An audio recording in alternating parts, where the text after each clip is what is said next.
মির্চি নিবেদন গল্প gold mine. গল্প গোল্ড মাইন। কখন এলি রে? কোথায় গিয়েছিলি? তাহলে আমার যে কথা সেই কাজ, অর্থাৎ কারো বাড়িতে যাব না, নইলে বেচারাকে শেয়ালে ছেঁড়াছেঁড়ি করে খাবে। এই যে একটা প্রকাণ্ড অজগর সাপ, এঁকে বেঁকে প্রায় সমস্ত উঠোন জুড়ে পড়ে আছে। এই যে দিদি, এদিকে এসো না, এসো না, ওইখানেই দাঁড়িয়ে থাকো, এদিকে এসো না।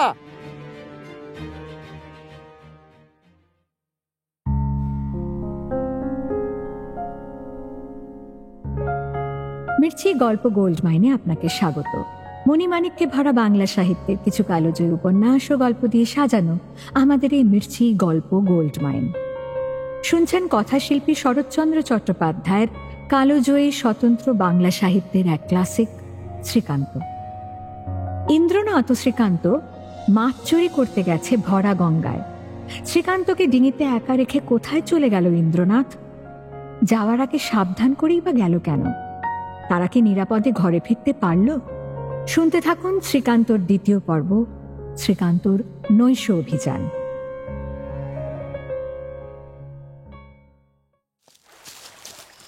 শ্রীকান্ত, তোকে একটা কথা বলতে ফিরে এলুম। কেউ যদি মাছ চাইতে আসে খবরদার দিস নে, খবরদার বলে দিচ্ছি। ঠিক আমার মতো হয়ে যদি কেউ আসে তবু দিবি নে, বলবি মুখে তোর ছাই দেব, ইচ্ছে হয় নিজে তুলে নিয়ে যা। খবরদার হাতে করে দিতে যাস না যেন, ঠিক আমি হলেও না, খবরদার। কেন ভাই? ফিরে এসে বলবো, খবরদার কিন্তু।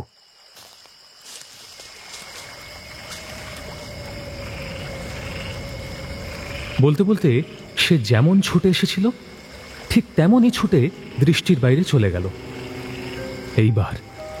এইবার আমার পায়ের নখ থেকে মাথার চুল পর্যন্ত কাঁটা দিয়ে খাড়া হয়ে উঠল। মনে হতে লাগলো যেন দেহের প্রতি শিরা উপশিরা দিয়ে বরফ গলা জল বয়ে যাচ্ছে। নিতান্ত শিশুটি নয় যে, তার ইঙ্গিতের মানে অনুমান করতে পারিনি। এই নিশুতি রাতের অভিযানে যে ভয় পেয়েছিলাম তা ভাষায় বলা যায় না। মনে হয় ভয় চৈতন্য হারাবার ঠিক শেষ ধাপটিতে এসে পা দিয়েছিলাম। প্রতি মুহূর্তেই মনে হচ্ছিল পাড়ের ওদিক থেকে কে যেন উঁকি মেরে দেখছে। যেমনি আর চোখে চাই অমনি সেও যেন মাথা নিচু করে। সময় আর কাটে না। ইন্দ্র যেন কত যুগ হলো চলে গেছে, আর ফিরছে না। হঠাৎ মনে হলো যেন মানুষের কণ্ঠস্বর শুনতে পেলাম। পৈতেটা বুড়ো আঙুলে শত পাক পেঁচিয়ে নিয়ে মুখ নিচু করে কান পেতে থাকলাম। কণ্ঠস্বর ক্রমশ স্পষ্টতর হলে বেশ বুঝলাম 2-3 লোক কথাবার্তা বলতে বলতে এদিকেই আসছে। হ্যাঁ, একজন ইন্দ্র এবং আর অপর 2 হিন্দুস্তানি।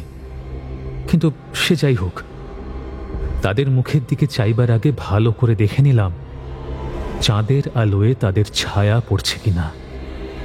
কারণ এই চরম সত্য কথাটা ছেলেবেলা থেকেই জানতাম যে তেনাদের ছায়া থাকে না।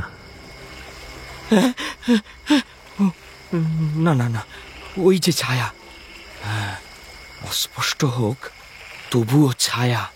যাক, যারা এলো তারা অসাধারণ ক্ষিপ্রতার সঙ্গে বিশাল মাছগুলিকে নৌকা থেকে তুলে জালের মতো এক প্রকার কাপড়ের টুকরোয় বেঁধে ফেলল এবং তার পরিবর্তে ইন্দ্রের হাতে যা গুঁজে দিল, তারা একটা টুং করে একটুখানি মৃদু মধুর শব্দ করে নিজেদের পরিচয়টাও আমার কাছে সম্পূর্ণ গোপন করে গেল না।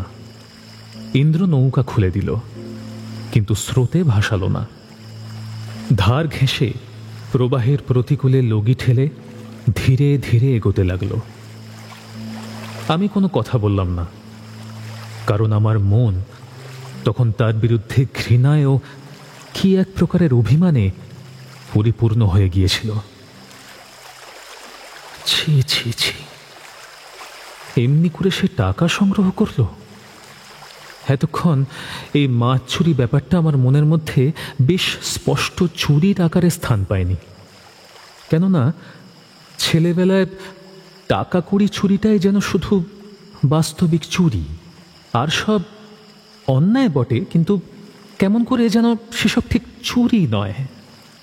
এমনি একটা অদ্ভুত ধারণা প্রায় সব ছেলেরই থাকে, আমারও তাই ছিল। না হলে এই টুং শব্দটি কানে যাওয়া মাত্র এতক্ষণের এত বীরত্ব, এত পৌরুষ সমস্তই এক মুহূর্তে এমন শুকনো ঘাসের মতো ঝরে পড়ত না। সে যদি মাছগুলো গঙ্গার জলে ফেলে দিত, কিংবা আর যাই করুক, শুধু টাকা কড়ির সঙ্গে এ সংস্রব না ঘটাতো, তাহলে আমাদের এই মৎস্য সংগ্রহের অভিযানটিকে কেউ চুরি বললে রাগে বোধহয় তার মাথাটাই ফাটিয়ে দিতাম, এবং সে তার ন্যায্য প্রাপ্য পেয়েছে বলেই মনে করতাম। কিন্তু ছি ছি, এ কি, এ কাজ তো জেলখানার কয়েদিরা করে। তুই একটুও ভয় পাসনি না রে শ্রীকান্ত? না। কিন্তু তুই ছাড়া আর কেউ ওখানে বসে থাকতে পারতো না, তা জানিস? তোকে আমি খুব ভালোবাসি, আমার এমন বন্ধু আর একটিও নেই। আমি যখন আসব তখন শুধু তোকে ডেকে আনবো, কেমন? আমি জবাব দিলাম না, কিন্তু এই সময় তার মুখের উপর সদ্য মেঘমুক্ত চাঁদের যে আলোটুকু পড়ল, তাতে মুখখানি কি যে দেখালো, আমি এতক্ষণে সব রাগ অভিমান হঠাৎ ভুলে গেলাম। জিজ্ঞাসা করলাম, আচ্ছা ইন্দ্র, তুমি কখনো এই সব দেখেছ? কি সব? এই যারা মাছ চাইতে আসে। না ভাই, দেখিনি, লোকে বলে তাই শুনেছি। আচ্ছা, তুমি এখানে একলা আসতে পারো? আমি তো একলাই আসি। সে কি, ভয় করে না? না, রাম নাম করি, কিছুতেই তারা আসতে পারে না। আচ্ছা, রাম নাম কি সোজা রে? তুই যদি রাম নাম করতে করতে সাপের মুখ দিয়ে চলে যাস, তবু তোর কিছু হবে না। সব দেখবি ভয় ভয় পথ ছেড়ে দিয়ে পালাবে, কিন্তু ভয় করলে হবে না শ্রীকান্ত। তাহলেই তারা টের পাবে এ শুধু চালাকি করছে। তারা সব অন্তর্যামী কিনা। বালুর চর শেষ হয়ে আবার কাঁকুরের পাড় শুরু হলো। ওপারের চেয়ে এপারের স্রোত অনেক কম, বরঞ্চ এইখানটায় মনে হলো স্রোত যেন উল্টো মুখে চলেছে। ইন্দ্র লগি তুলে বৈঠা হাতে করে বলল, ওই যে সামনে বনের মতো দেখাচ্ছে, আমাদের ওর ভেতর দিয়ে যেতে হবে। ওইখানে আমি একবার নেমে যাব আর আসবো, কেমন? আচ্ছা। অনিচ্ছা সত্ত্বেও বললাম, কারণ না বলবার পথ তো এক প্রকার নিজেই বন্ধ করে দিয়েছি। আবার ইন্দ্র আমার নির্ভীকতা সম্বন্ধে বোধ করি নিশ্চিত হয়েছে, কিন্তু কথাটা আমার ভালো লাগলো না। এখান থেকে ওই জায়গাটা এমন জঙ্গলের মতো অন্ধকার দেখাচ্ছিল যে এইমাত্র রাম নামের অসাধারণ মাহাত্ম্য শোনা সত্ত্বেও ওই অন্ধকার বুড়ো বটগাছের নিচে নৌকার ওপর একা বসে এত রাতে রাম নামের শক্তি সামর্থ্য যাচাই করতে আমার এতটুকু প্রবৃত্তি হলো না, এবং তখন থেকেই গা ছমছম করতে লাগলো। জিজ্ঞাসা করলাম, আচ্ছা, ডিঙি বেঁধে ওপরে উঠবার তো ঘাট নেই, তুমি যাবে কি করে? ওই যে বটগাছ, ওর পাশেতেই একটা সরু ঘাট আছে। কিছুক্ষণ থেকে কেমন একটা দুর্গন্ধ মাঝে মাঝে হাওয়ার সঙ্গে নাকে আসছিল। যত এগোচ্ছিলাম ততই সেটা বাড়ছিল। এখন হঠাৎ একটা দমকা বাতাসের সঙ্গে সেই দুর্গন্ধটা এমন বিকট হয়ে নাকে লাগলো যে অসহ্য মনে হলো। নাকে কাপড় চাপা দিয়ে বললাম, নিশ্চয়ই কিছু পচেছে ইন্দ্র। মরা, আজকাল ভয়ানক কলেরা হচ্ছে কিনা। সবাই তো পোড়াতে পারে না, মুখে একটুখানি আগুন ছুঁয়ে ফেলে দিয়ে যায়। শিয়াল কুকুরে খায় আর পচে, তারই অত গন্ধ।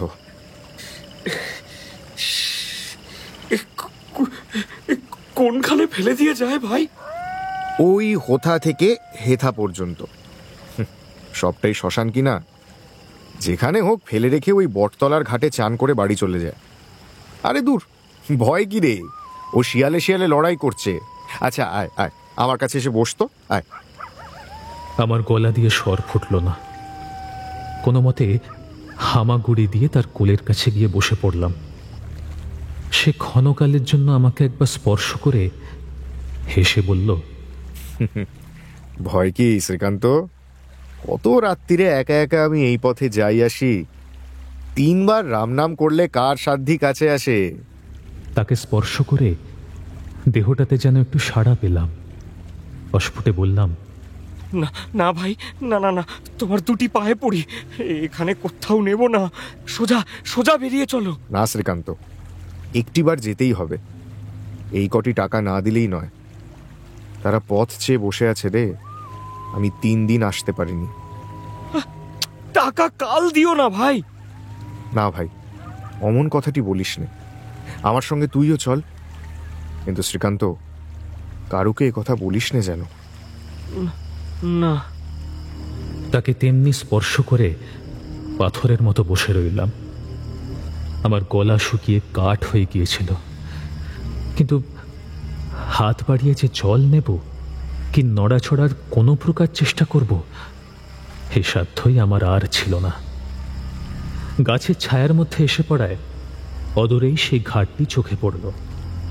যেখানে আমাদের নামতে হবে তার উপর গাছপালা নেই। স্থানটি ম্লান জ্যোৎস্নালোকেও বেশ আলোকিত হয়ে আছে। দেখে অত দুঃখেও একটু আরাম হলো। পাছে ঘাটের কাঁকরে ডিঙি ধাক্কা না খায়, এই জন্য ইন্দ্র আগেই মুখের কাছে সরে এলো এবং লাগতে না লাগতে লাফিয়ে পড়েই একটা ভয় জড়িত স্বরে বলে উঠল, ইস! আমিও তার পিছনেই ছিলাম। সুতরাং দুজনেই প্রায় এক সময় সেই বস্তুটির উপর দৃষ্টিপাত করলাম। দেখেই আঁতকে উঠলাম আমি। অকাল মৃত্যু বোধহয় আর কখনো তেমন করুণ ভাবে আমার চোখে পড়েনি। একটা গৌরবর্ণ 6-7 বছরের হৃষ্টপুষ্ট বালক, তার সর্বাঙ্গ জলে ভাসছে, শুধু মাথাটা ঘাটের ওপর। শেয়ালরা বোধহয় জল থেকে তাকে এইমাত্র তুলছিল। শুধু আমরা হঠাৎ এসে পড়ায় কাছেই কোথাও অপেক্ষা করে আছে। খুব সম্ভব 3-4 ঘন্টার বেশি তার মৃত্যু হয়নি। মুখ তুলে দেখি ইন্দ্রের 2 চোখ বেয়ে বড় বড় অশ্রুর ফোঁটা ঝরে পড়ছে। সে বলল, তুই একটু সরে দাঁড়া শ্রীকান্ত, আমি এ বেচারাকে ডিঙিতে তুলে ওই চড়ার ঝাউবনের মধ্যে জলে রেখে আসি। চোখের জল দেখা মাত্র আমার চোখেও জল আসছিল ঠিকই, কিন্তু ছোঁয়াছুঁয়ি প্রস্তাবে আমি একেবারে সংকুচিত হয়ে পড়লাম। পরের দুঃখে ব্যথা পেয়ে চোখের জল ফেলা সহজ নয়, তা অস্বীকার করি না, কিন্তু তাই বলে সেই দুঃখের মধ্যে নিজের দুহাত বাড়িয়ে নিজেকে জড়াতে যাওয়া, সে যে ঢের বেশি কঠিন কাজ। তখন ছোট বড় কত জায়গাতেই না টান ধরে। একে তো জন্মগত সংস্কার বশত মৃতদেহ স্পর্শ করাকেই একটা ভীষণ কঠিন ব্যাপার বলে ভাবতে শিখেছি। এতে কতই না শাস্ত্রীয় বিধিনিষেধের বাধাবাঁধি, কতই না রকমারি কাণ্ডের ঘটা। তার উপর এ কোন রোগের মরা, কার ছেলে, কি জাত, কিছুই না জেনে এবং মরবার পর এ ছোকরা ঠিকমতো প্রায়শ্চিত্ত করে ঘর থেকে বার হয়েছিল কিনা সে খবরটা পর্যন্ত না নিয়েই বা একে স্পর্শ করা যায় কিভাবে? কুণ্ঠিত হয়ে যেই জিজ্ঞাসা করলাম, কি জাতের মরা, তুমি ছোঁবে? ইন্দ্র সরে এসে এক হাত তার ঘাড়ের তলায় এবং অন্য হাত হাঁটুর নিচে দিয়ে তাকে স্বচ্ছন্দে তুলে নিয়ে বলল, নইলে বেচারাকে শেয়ালে ছেঁড়াছেঁড়ি করে খাবে। আহা, মুখে এখনো এর ওষুধের গন্ধ পর্যন্ত রয়েছে রে। বলে নৌকার যে তক্তাখানের ওপর একটু আগে আমি শুয়ে পড়েছিলাম তারই ওপর তাকে শুইয়ে নৌকা ঠেলে দিয়ে নিজেও চড়ে বসল। বলল, মরার কি জাত থাকে রে? কেন থাকবে না? আরে এই যে মরার আবার জাত কি? এই যেমন আমাদের ডিঙিটা, এর কি জাত আছে? আম গাছ জাম গাছ যে কাঠেরই তৈরি হোক, এখন এ শুধুমাত্র ডিঙি। কেউ কে এখন আর একে আম গাছ জাম গাছ বলবে? বুঝলি, এও তেমনই। দৃষ্টান্তটি যে নেহাত ছেলে মানুষের মতো এখন তা জানি, কিন্তু অন্তরের মধ্যে এও তো অস্বীকার করতে পারি না, কোথায় যেন একটা অতি তীক্ষ্ণ সত্য এরই মধ্যে লুকিয়ে আছে। মাঝে মাঝে এমন খাঁটি কথা ইন্দ্রনাথ অনায়াসে বলতে পারত। তাই আমি অনেক সময় ভেবেছি, ওই বয়সে কারো কাছে কিছুমাত্র শিক্ষা না নিয়ে বরঞ্চ প্রচলিত শিক্ষা সংস্কারকে অতিক্রম করে এইসব তত্ত্ব সে পেত কোথায়। এখন কিন্তু বয়সের সঙ্গে সঙ্গেই এর উত্তরটাও যেন পেয়েছি বলে মনে হয়। কপটতা ইন্দ্রের মধ্যেই ছিল না। জেনে হোক কিংবা না জেনেই হোক, অসত্যকে ইন্দ্র যখন তার অন্তরের মধ্যে কোনো দিন স্থান দেয়নি, তখন তার বিশুদ্ধ বুদ্ধি যে মঙ্গল এবং সত্যকেই পাবে তা তো বিচিত্র নয়। কিন্তু তার পক্ষে বিচিত্র না হলেও কারো পক্ষেই যে বিচিত্র নয় এমন কথা বলছি না। ঠিক এই উপলক্ষে আমার নিজের জীবনেই তার যে প্রমাণ পেয়েছি তা বলবার লোভ এখানে সংবরণ করতে পারছি না। এই ঘটনা 10-12 বছর পরে হঠাৎ একদিন সন্ধ্যের মুখে সংবাদ পাওয়া গেল যে একটি বুড়ি ব্রাহ্মণী ও পাড়ায় সকাল থেকে মরে পড়ে আছেন। কোনো মতেই তার সৎকারের লোক জোটেনি। না জুটবার কারণ এই যে তিনি কাশী থেকে ফেরার পথে রোগগ্রস্ত হয়ে এই শহরেই রেলগাড়ি থেকে নেমে পড়েন এবং সামান্য পরিচয় সূত্রে যার বাড়িতে এসে আশ্রয় গ্রহণ করে এই 2 রাত থেকে আজ সকালে প্রাণত্যাগ করেছেন, তিনি বিলেত ফেরত, এবং সে সময় এক ঘরে। এটাই বৃদ্ধার অপরাধ যে তাকে নিতান্ত নিরুপায় অবস্থায় এই এক ঘরের বাড়িতে মরতে হয়েছে।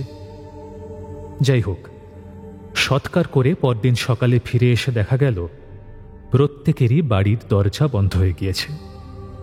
শুনতে পাওয়া গেল গত রাতে 11টা পর্যন্ত হারিকেন লণ্ঠন হাতে সমাজপতিরা বাড়ি বাড়ি ঘুরে বেড়িয়েছেন এবং স্থির করে দিয়েছেন যে এই অত্যন্ত শাস্ত্রবিরুদ্ধ অপকর্ম, মানে ওই বৃদ্ধার দাহ করার জন্য এই কুলাঙ্গারদের কেশচ্ছেদ করতে হবে, ঘাট মানতে হবে এবং এমন একটা বস্তু সর্বসমক্ষে ভোজন করতে হবে যা খাদ্য না হলেও সুপবিত্র।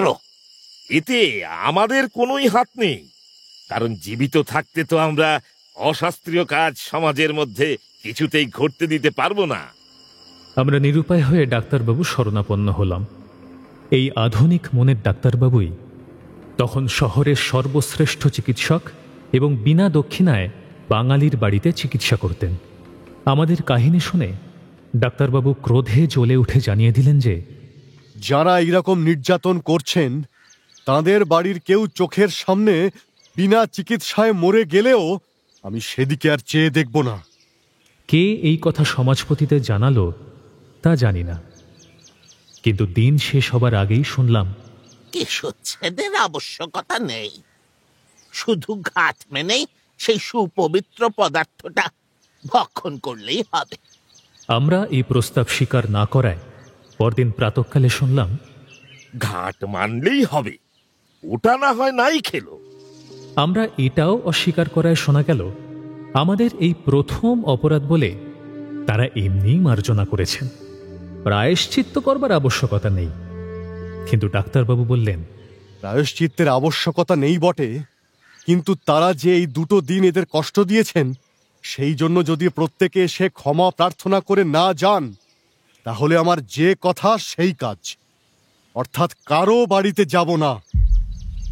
তারপর সেই সন্ধেবেলাতেই ডাক্তারবাবুর বাড়িতে একে একে বৃদ্ধ সমাজপতিদের শুভাগমন হয়েছিল। আশীর্বাদ করে তাঁরা কি কি বলেছিলেন তা অবশ্য শুনতে পাইনি, কিন্তু পরদিন ডাক্তারবাবুর আর রাগ ছিল না, আর আমাদের তো প্রায়শ্চিত্ত করতে হয়নি। যাক, কি কথায় এসে পড়ল। যাই হোক, আমি নিশ্চয় জানি, যারা জানেন না তারা এই নামধামহীন বিবরণটির মধ্যে সমস্ত সত্যিটাই উপলব্ধি করবেন। আমার বলবার মূল বিষয়টি এই যে, ইন্দ্র ওই বয়সে নিজের অন্তরের মধ্যে যে সত্যটি সাক্ষাৎ পেয়েছিল, অত বড় বড় সমাজপতিরা অতটা প্রাচীন বয়স পর্যন্ত তার কোনো তত্ত্বই পাননি। এবং ডাক্তারবাবু সেদিন অমন করে তাদের শাস্ত্রজ্ঞানের চিকিৎসা না করে দিলে কোনোদিন এ ব্যাধি থেকে তাদের উদ্ধার হতো কিনা তা ভগবানই জানেন। চড়ার উপর এসে বনঝাউয়ের অন্ধকারের মধ্যে অর্ধেক জলে ডোবা সেই অপরিচিত শিশুর দেহটিকে ইন্দ্র যখন অপূর্ব মমতার সঙ্গে রেখে দিল, তখন রাত আর বেশি বাকি নেই। কিছুক্ষণ ধরে সে সেই শবের পানে মাথা ঝুঁকিয়ে থেকে অবশেষে যখন মুখ তুলে চাইল, তখন আবছা চাঁদের আলোয় তার মুখের যতটুকু দেখা গেল তাতে অত্যন্ত ম্লান, অথচ কোনো অজানা কিছুর অপেক্ষা করে থাকলে যেমন দেখায়, তার শুকনো মুখে ঠিক সেই ভাব প্রকাশ পেল। ইন্দ্র, এইবার চলো। কোথায়? এই যে বললে কোথায় যাবে। থাক, আজ আর না। বেশ, তাই ভালো ভাই। চলো চলো, আমরা বাড়ি যাই, চলো। এ কথার উত্তরে ইন্দ্র আমার মুখের দিকে চেয়ে প্রশ্ন করল, হ্যাঁ রে শ্রীকান্ত, মরলে মানুষ কি হয় তুই জানিস? না ভাই, জানি না। তুমি বাড়ি চলো। তারা সব স্বর্গে যায় ভাই, সব স্বর্গে যায়। এবার তোমার পায়ে পড়ি, তুমি আমাকে বাড়ি রেখে এসো, চলো। সবাই তো স্বর্গে যেতে পায় না রে। তাছাড়া খানিকক্ষণ সবাইকেই এখানে থাকতে হয়। দেখ, আমি যখন ওকে জলের উপর শুইয়ে দিচ্ছিলুম, তখন সে চুপি চুপি স্পষ্ট বললে, ভাইয়া। কেন কেন ভয় দেখাচ্ছ ভাই? আমি অজ্ঞান হয়ে যাব। ইন্দ্র কোনো কথা বলল না, অভয়ও দিল না। ধীরে ধীরে বোটে হাতে করে নৌকা ঝাউবন থেকে বার করে ফেলল এবং সোজা বইতে লাগল। মিনিট দুই নিঃশব্দে থেকে গম্ভীর মৃদু স্বরে বলল, শ্রীকান্ত, মনে মনে রাম নাম কর। সে নৌকা ছেড়ে যায়নি, আমার পেছনেই বসে আছে। পেছনে? পেছনে? কখন যে ভয়ে অজ্ঞান হয়ে সেই নৌকায় মুখ গুঁজে পড়েছিলাম তার মনে নেই।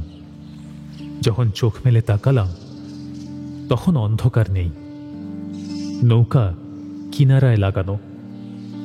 ইন্দ্র আমার পায়ের কাছে বসেছিল, বলল, এইটুকু হেঁটে যেতে হবে শ্রীকান্ত, উঠে বস। পা আর চলে না। এমন করে গঙ্গার ধার ধরে চলে সকালবেলা লাল চোখ ও শুকনো ম্লান মুখে বাড়ি ফিরে এলাম। একটা হইচই পড়ে গেল।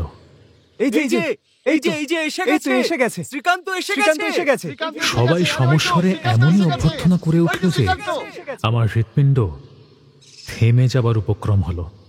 যতীনদা প্রায় আমার সমবয়সী, অতএব তার আনন্দটাই সবচেয়ে বেশি।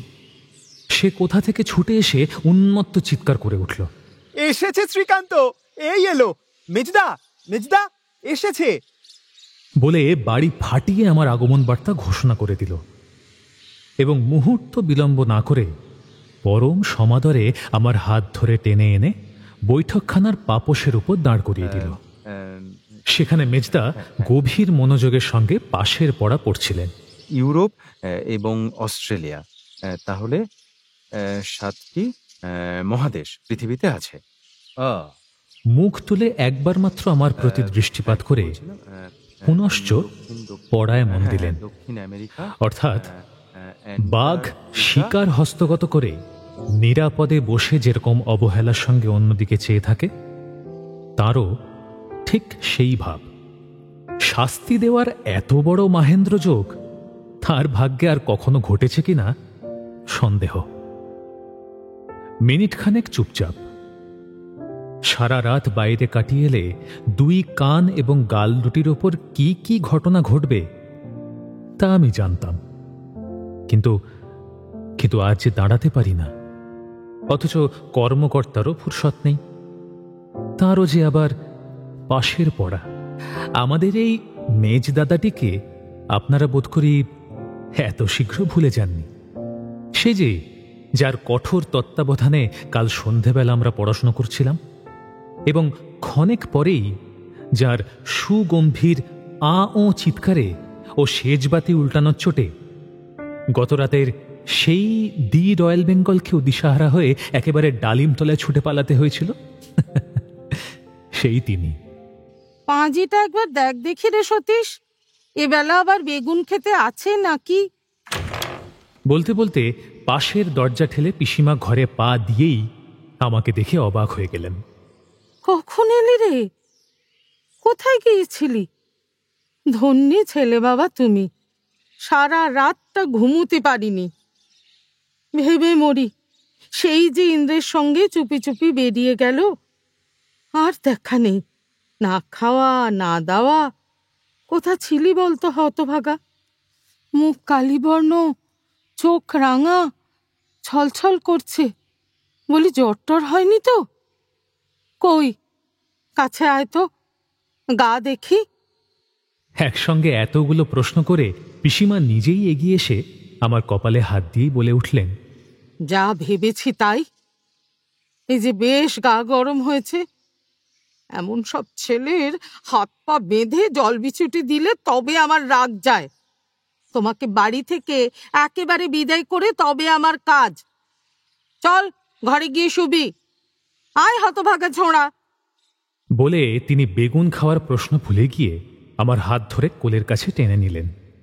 মেজদা জলদগম্ভীর কণ্ঠে সংক্ষেপে বললেন, ও এখন যেতে পারবে না। কেন? কি করবে ও? না না, এখন আর পড়তে হবে না। আগে যা হোক দুটো মুখে দিয়ে একটু ঘুমোক। আয় আমার সঙ্গে। বলেই পিসিমা আমাকে নিয়ে চলবার উপক্রম করলেন। কিন্তু শিকার যে হাতছাড়া হয়। মেজদা স্থান কাল ভুলে প্রায় চিৎকার করে আমাকে ধমক দিয়ে উঠলেন, এই খবরদার, যাসনে বলছি শ্রীকান্ত। পিসিমা পর্যন্ত যেন একটু চমকে উঠলেন। তারপরে মুখ ফিরিয়ে মেজদার দিকে চেয়ে শুধু বললেন, সতে। পিসিমা অত্যন্ত রাশভারী লোক। বাড়ি শুদ্ধ সবাই তাকে ভয় করত। মেজদা সে চাহনির সামনে ভয়ে একেবারে জড়সড় হয়ে উঠল। আবার পাশের ঘরেই বড়দা বসেন। কথাটা তার কানে গেলে আর রক্ষা থাকত না। পিসিমার একটা স্বভাব আমরা চিরদিন লক্ষ্য করে আসছি। কখনো কোনো কারণেই তিনি চেঁচামেচি করে লোক জড়ো করে তুলতে ভালোবাসতেন না। হাজার রাগ হলেও তিনি জোরে কথা বলতেন না। তিনি বললেন, তাই বুঝি ও দাঁড়িয়ে এখানে? দেখ সতীশ, যখন তখন শুনি তুই ছেলেদের মারধর করিস। আজ থেকে কারো গায়ে যদি তুই হাত দিয়েছিস বলে আমি জানতে পারি, এই থামে বেঁধে চাকর দিয়ে তোকে আমি বেদ দেওয়াবো। বেহায়া, নিজে ফি বছর ফেল হচ্ছে ও আবার যায় পরকে শাসন করতে। কেউ পড়ুক না পড়ুক, কারোকে তুই জিজ্ঞাসা পর্যন্ত করতে পারবি না। বলে তিনি আমাকে নিয়ে যে পথে এসেছিলেন সেই পথে বার হয়ে গেলেন। মেজদা মুখ কালি করে বসে রইলেন। এ আদেশ অবহেলা করবার সাধ্য বাড়িতে কারও নেই, সে কথা মেজদা ভালো করেই জানত। আমাকে সঙ্গে করে পিসিমা তার নিজের ঘরের মধ্যে এনে কাপড় ছাড়িয়ে দিলেন এবং পেট ভরে গরম গরম জিলাপি খাইয়ে বিছানায় শুইয়ে দিয়ে বললেন, মরলেই আমার হাড় জুড়ায়। এই কথা জানিয়ে দিয়ে বাইরে থেকে শিকল বন্ধ করে চলে গেলেন। মিনিট পাঁচেক পরেই খুট করে সাবধানে শিকল খুলে ছোড়দা হাঁপাতে হাঁপাতে এসে আমার বিছানার উপর উপুড় হয়ে পড়ল। আনন্দের আতিশয্যে প্রথমটা সে কথা বলতেই পারল না। একটুখানি দম নিয়ে ফিস ফিস করে বলল, এই শ্রীকান্ত, মেজদাকে মা কি হুকুম দিয়েছে জানিস? আমাদের কোনো কথায় তার থাকবার জোটই নেই। তুই আমি জোতে এক ঘরে পড়ব, মেজদা অন্য ঘরে। আমাদের পুরনো পড়া বর্দা দেখবেন, ওকে আর আমরা কেয়ারই করব না। বলে সে 2 হাতের বুড়ো আঙুল এক করে সবেগে আন্দোলিত করে দিল। যতীনদাও পেছনে পেছনে এসে হাজির হয়েছিল। সে তার কৃতিত্বের উত্তেজনায় একেবারে অধীর হয়ে উঠেছিল এবং ছোটদাকে এই শুভ সংবাদ দিয়ে সেই এখানে এনেছিল। প্রথমে সে খুব খানিকটা হেসে নিল।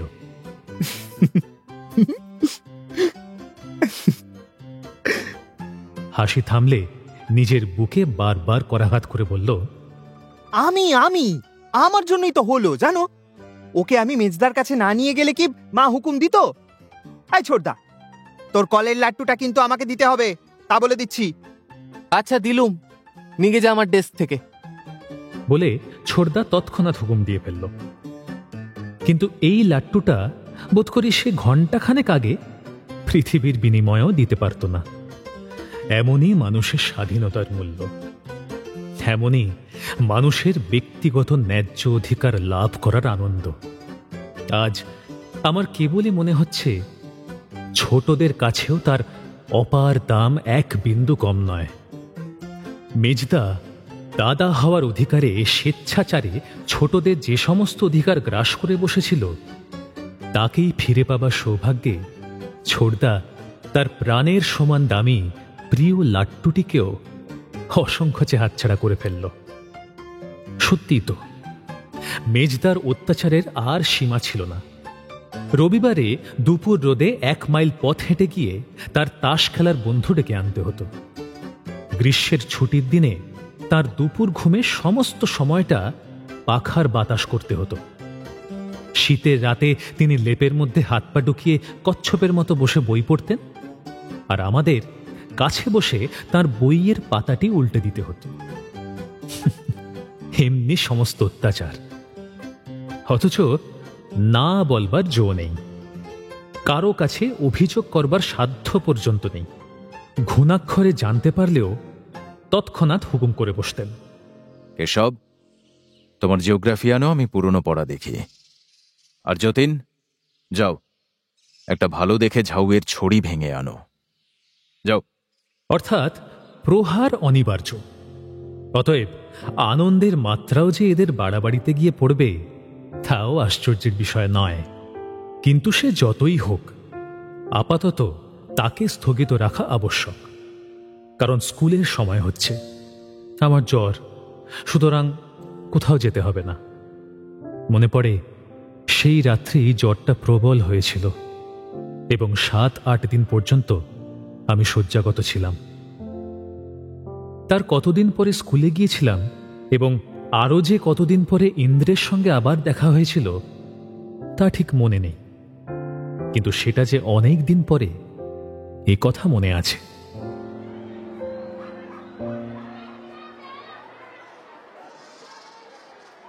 সেদিন শনিবার, স্কুল থেকে সকাল সকাল ফিরেছি। গঙ্গার তখন জল মরতে শুরু করেছে। তারই সংলগ্ন একটা নালার ধারে বসে ছিপ দিয়ে ট্যাংরা মাছ ধরতে বসেছি। অনেকেই ধরছে। হঠাৎ চোখে পড়ল কে একজন অদূরে একটা সর ঝাড়ের আড়ালে বসে টপাটপ মাছ ধরছে। লোকটিকে ভালো দেখা যায় না, কিন্তু তার মাছ ধরা দেখা যায়। অনেকক্ষণ থেকেই আমার এই জায়গাটা ঠিক পছন্দ হচ্ছিল না। ভাবলাম ওরই পাশে গিয়ে বসি। ছিপ হাতে করে একটুখানি ঘুরে দাঁড়াবা মাত্র সে বলল, আমার ডান দিকে বস। ভালো আছিস তো রে শ্রীকান্ত? বুকের ভিতরটা ধক করে উঠল। তখনও তার মুখ দেখতে পাইনি, কিন্তু বুঝলাম এ ইন্দ্র।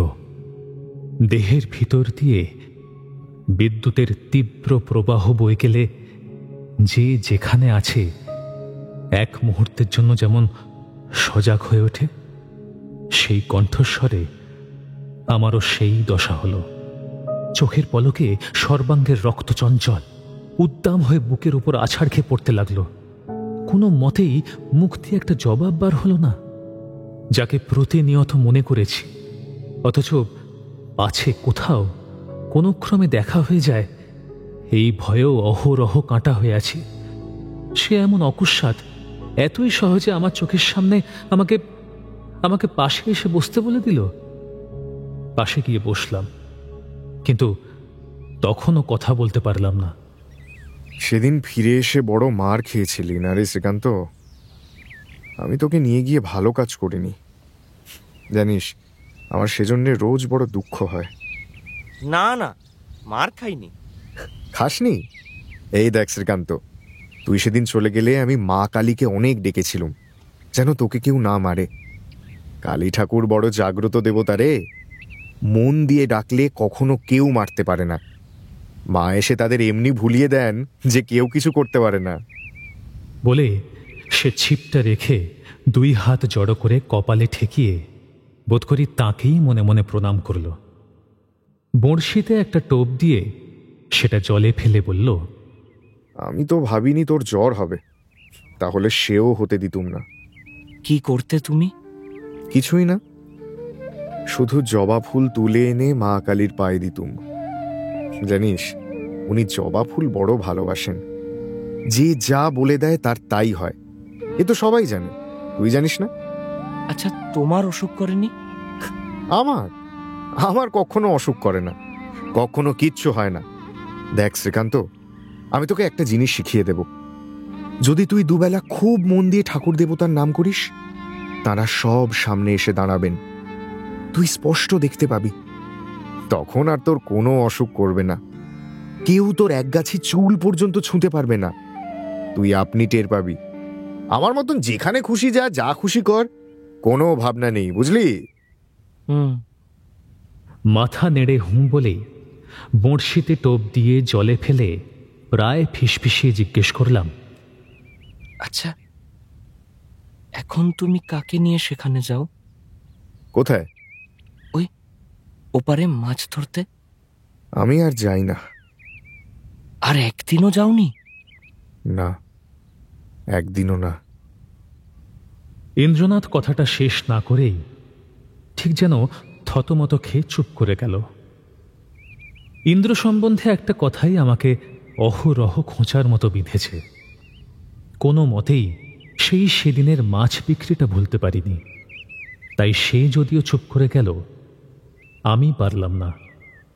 জিজ্ঞেস করলাম, কে মাথার দিব্যি দিল ভাই? তোমার মা?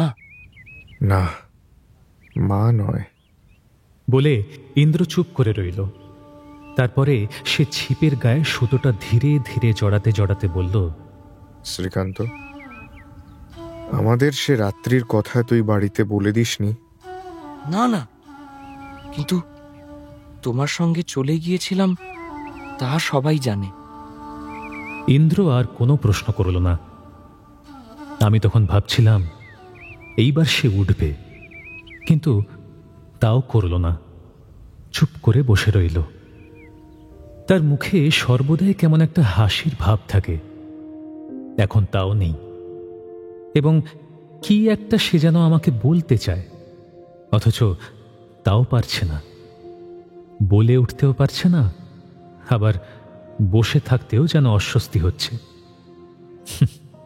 আপনারা 5 জন এখানে হয়তো বলে বসবেন, এটি বাপু তোমার কিন্তু মিছে কথা।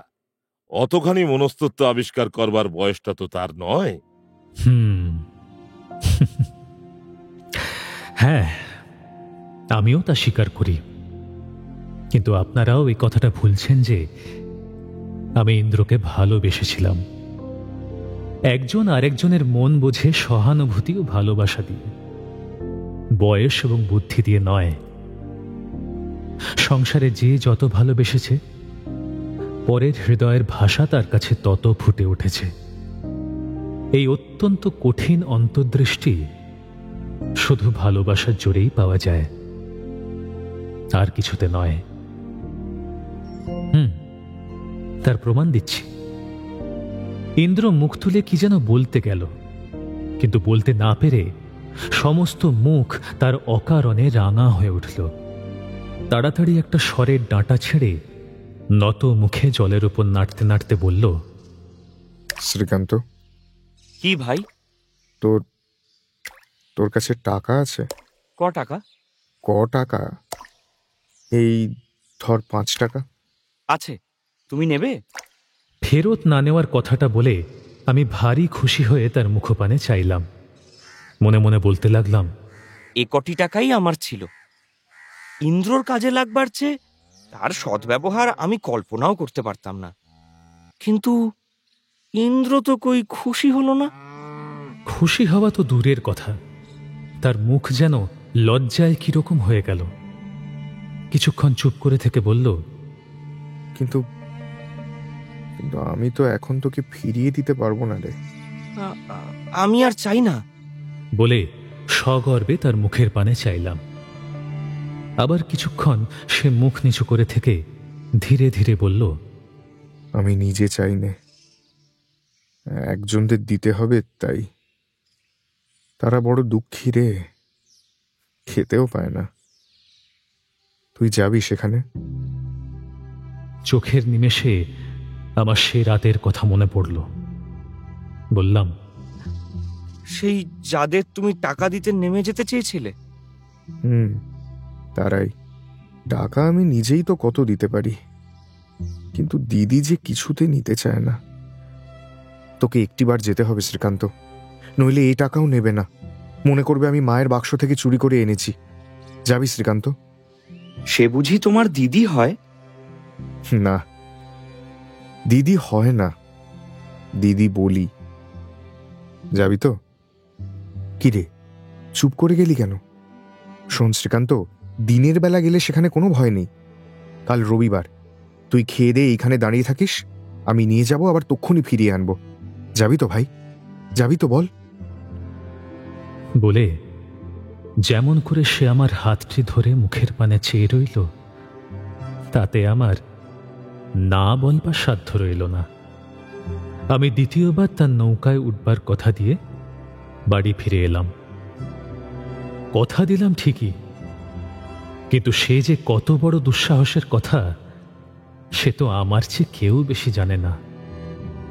সমস্ত বিকালবেলাটা মনটা ভারী হয়ে রইল। রাতে ঘুমের ঘোরে মনের মধ্যে কি একটা অশান্তিতে ছটফট করতে লাগলাম। ভোরবেলা উঠে সবার আগে এটাই মনে হলো যে আজ যেখানে যাব বলে কথা দিয়েছি সেখানে গেলে কোনো মতেই আমার ভালো হবে না। কোনোভাবে কেউ জানতে পারলে ফিরে এসে যে শাস্তি ভোগ করতে হবে, মেজদার জন্য ছোড়দাও হয়তো সে শাস্তি কামনা করতে পারত না। অবশেষে খাওয়া দাওয়া শেষ হলে টাকা 5টি লুকিয়ে নিয়ে নিঃশব্দে যখন বার হলাম, তখন এমন কথাও অনেকবার মনে হলো, না না, কাজ নেই গিয়ে, নাইবা রাখলাম কথা, তাতে কি আসে যায়। কথা মতো জায়গায় পৌঁছে দেখলাম সরঝাড়ের নিচে সেই ছোট্ট নৌকাটির ওপর ইন্দ্র উদ্গ্রীব হয়ে অপেক্ষা করে আছে। চোখাচোখি হবা মাত্র সে এমন করে হেসে আহ্বান করল যে না যাওয়ার কথা মুখেও আনতে পারলাম না। সাবধানে ধীরে ধীরে নেমে নিঃশব্দে নৌকাটিতে চড়ে বসলাম। ইন্দ্র নৌকা ছেড়ে দিল। শ্মশানের সেই সংকীর্ণ ঘাটের পাশে বটবৃক্ষমূলে ডিঙি বেঁধে যখন দুজনে রওনা হলাম, তখনও অনেক বেলা ছিল। কিছু দূরে গিয়ে ডান দিকে বনের ভিতর ঠাহর করে দেখলাম একটা পথের মতো দেখা গেল। ইন্দ্র তাই ধরে ভিতরে প্রবেশ করল। প্রায় 10 মিনিট চলবার পর একটা পাতার কুটির দেখা গেল। কাছে গিয়ে দেখলাম ভিতরে ঢোকবার পথ আগড় দিয়ে বন্ধ। ইন্দ্র সাবধানে তার বাঁধন খুলে ঠেলা দিয়ে ঢুকল এবং আমাকে ভিতরে টেনে নিয়ে দরজাটা আবার তেমন করে বেঁধে দিল। আমি তেমন বসতি জীবনে কখনো দেখিনি। একে তো চতুর্দিকে নিবিড় জঙ্গল, তাতে মাথার উপরে একটা প্রকাণ্ড তেঁতুল গাছ এবং পাকুড় গাছে সমস্ত জায়গাটা যেন অন্ধকার করে রেখেছে। আমাদের সাড়া পেয়ে একপাল মুরগি এবং ছানাগুলো চিৎকার করে উঠল। একধারে বাঁধা গোটা 2 ছাগল ম্যাঁ ম্যাঁ করে ডেকে উঠল। সামনে চেয়ে দেখি, ওরে বাবা রে, ওরে বাবা, এই যে একটা প্রকাণ্ড অজগর সাপ, এঁকে বেঁকে প্রায় সমস্ত উঠোন জুড়ে পড়ে আছে। ওরে বাবা, ওরে বাবা। চোখের নিমেষে অস্ফুট চিৎকারে মুরগিগুলোকে আরো ত্রস্ত ভীত করে দিয়ে আঁচড় পিছড় করে একেবারে সেই বেড়ার উপর চড়ে বসলাম। ইন্দ্র খিলখিল করে হেসে উঠে বলল, ও কিছু বলে না রে, বড় ভালো মানুষ, ওর নাম রহিম। বলে কাছে গিয়ে তার পেটটা ধরে টেনে উঠানের ওধারে সরিয়ে দিল। তখন আমি নেমে এসে ডান দিকে চেয়ে দেখলাম সেই কুটিরের বারান্দার উপর বিস্তর ছেঁড়া চাটাই ও ছেঁড়া কাঁথার বিছানায় বসে একটা দীর্ঘকায় পাতলা গোছের লোক প্রবল কাশির পরে হাঁপাচ্ছে। তার মাথার জটা উঁচু করে বাঁধা, গলায় নানা ধরনের ছোট বড় মালা, গায়ের জামা এবং পরনের কাপড় অত্যন্ত ময়লা, তা একরকমের হলদে রঙে ছোপানো। তার লম্বা দাড়ি একটা কাপড়ের টুকরো দিয়ে জটার সঙ্গে বাঁধা ছিল বলেই প্রথমটা চিনতে পারিনি, কিন্তু কাছে আসতেই চিনলাম সে সাপুড়ে। মাস ৫-৬ পূর্বে তাকে প্রায় সর্বত্রই দেখা যেত। আমাদের বাড়িতেও তাকে কয়েকবার সাপ খেলাতে দেখেছি। ইন্দ্র তাকে শাহজি বলে সম্বোধন করল এবং সে আমাদের বসতে ইঙ্গিত করে হাত তুলে ইন্দ্রকে গাঁজার সাজ সরঞ্জাম এবং কলকেটি দেখিয়ে দিল। ইন্দ্র দ্বিরুক্তি না করে আদেশ পালন করতে লেগে গেল এবং প্রস্তুত হলে শাহজি সেই কাশির ওপর ঠিক যেন মরি বাঁচি পণ করে টানতে লাগল এবং এক বিন্দু ধোঁয়াও পাছে বার হয় এই আশঙ্কায় নাকে মুখে বাম করতল চাপা দিয়ে মাথায় একটা ঝাঁকানির সঙ্গে কলকেটা ইন্দ্রর হাতে তুলে দিয়ে বলল, আরে পিও পিও। ইন্দ্র নিল না, ধীরে ধীরে নামিয়ে রেখে বলল, না। क्यों क्यों नहीं पियोगे? हाँ?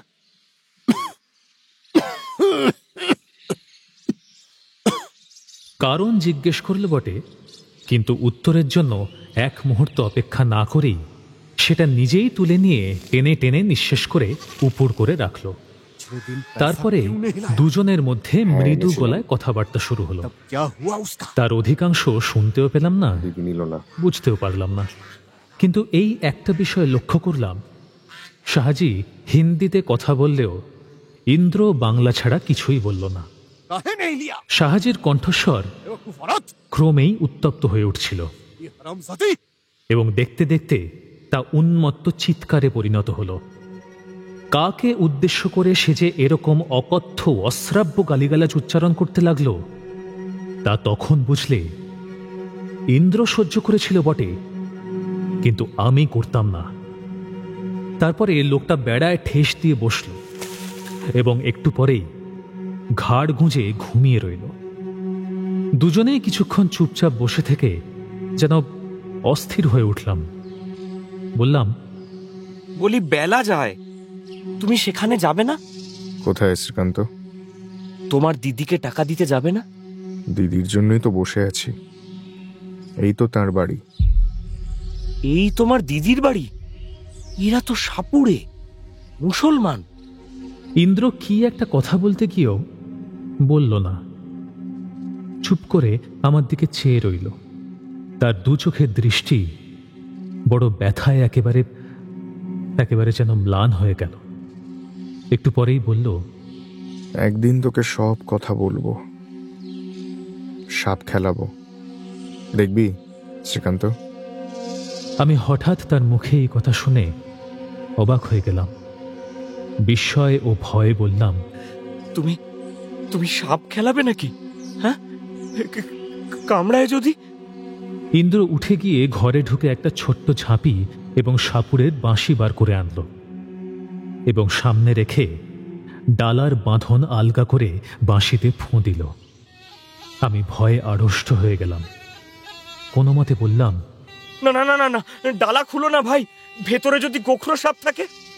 ইন্দ্র তার জবাব দেওয়াও আবশ্যক মনে করল না, শুধু ইঙ্গিতে জানালো যে সে গোখরো সাপই খেলাবে এবং পরক্ষণেই মাথা নেড়ে নেড়ে বাঁশি বাজিয়ে ডালাটা তুলে ফেলল আর সঙ্গে সঙ্গেই প্রকাণ্ড গোখ্র এক হাত উঁচু হয়ে ফনা বিস্তার করে উঠল এবং মুহূর্ত বিলম্ব না করে ইন্দ্রর হাতের ডালায় একটা তীব্র ছোবল মেরে ঝাঁপি থেকে বেরিয়ে পড়ল। খোলা উঠোনে আমরা দুজন দাঁড়িয়ে, সামনে এক প্রকাণ্ড গোখ্র। বাপ রে!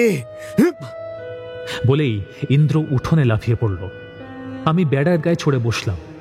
ক্রুদ্ধ সর্পরাজ বাঁশের লাউয়ের উপর আরেকটা কামড় দিয়ে ঘরের মধ্যে কি ঢুকল। ইন্দ্র মুখ কালি করে বলল, এটা একেবারে বুনো। আমি যাকে খেলাই সে নয়। ভয়ে, বিরক্তিতে, রাগে আমার প্রায় কান্না আসছিল। বললাম,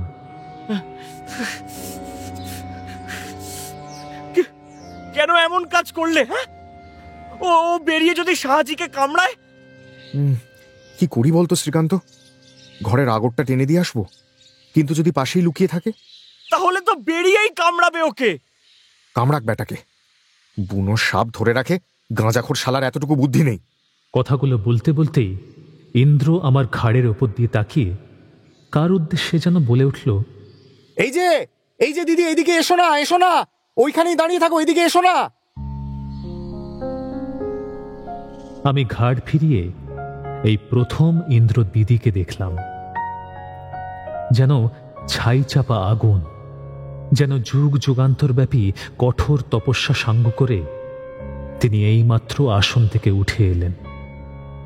বাঁ কাঁকালে আঁটি বাঁধা কতগুলো শুকনো কাঠ এবং ডান হাতে ফুলের সাজির মতো একখানা ডালার মধ্যে কিছু শাকসবজি। পরনে হিন্দুস্তানি মুসলমানের মতো জামা কাপড়, গেরুয়া রঙে ছোপানো, কিন্তু ময়লায় মলিন নয়। হাতে দুগাছি গালার চুড়ি, সিঁথিতে হিন্দু নারীর মতো সিঁদুরের আয়তি চিহ্ন। কে এই নারী? কি জাত তার? কি বা তার নাম? সাপুরের পরিবারে ইন্দ্রনাথের দিদি। কে তার এই দিদি? কেমন মানুষ সে? শাহজির সঙ্গিনী এই নারী কি বেদিনী? একই সঙ্গে হিন্দুর এয়তি চিহ্ন আর মুসলমানি পোশাক পরা এই নারীর সঙ্গে শ্রীকান্তের কেমন সম্পর্ক গড়ে উঠবে?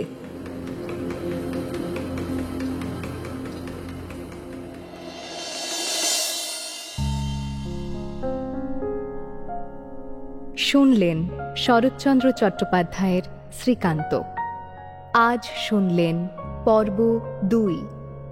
উপস্থাপনায় শিবাশিস বন্দ্যোপাধ্যায়, নাট্যরূপ অর্পিতা চট্টোপাধ্যায়, পর্ব পরিচালনায় দেবলীনা আচার্য, বিশেষ তত্ত্বাবধানে সৌভিক গুহ সরকার, সৃজনশীল পরিচালনায় ইন্দ্রাণী চক্রবর্তী, প্রযোজনায় ভিজুয়াল অডিও। বড় শ্রীকান্ত প্রসূন দাস, ছোট শ্রীকান্ত ঋতব্রত মুখার্জি, ইন্দ্রনাথ মেটচি অগ্নি, পিসিমা কেয়া মুখার্জি, যতীন ভিকি দাস, মেজদা স্পন্দন দাস, ছোটদা সায়ন্তন ঘোষ, শাহ অভিষেক মুখার্জি এবং অন্যান্য শিল্পীরা।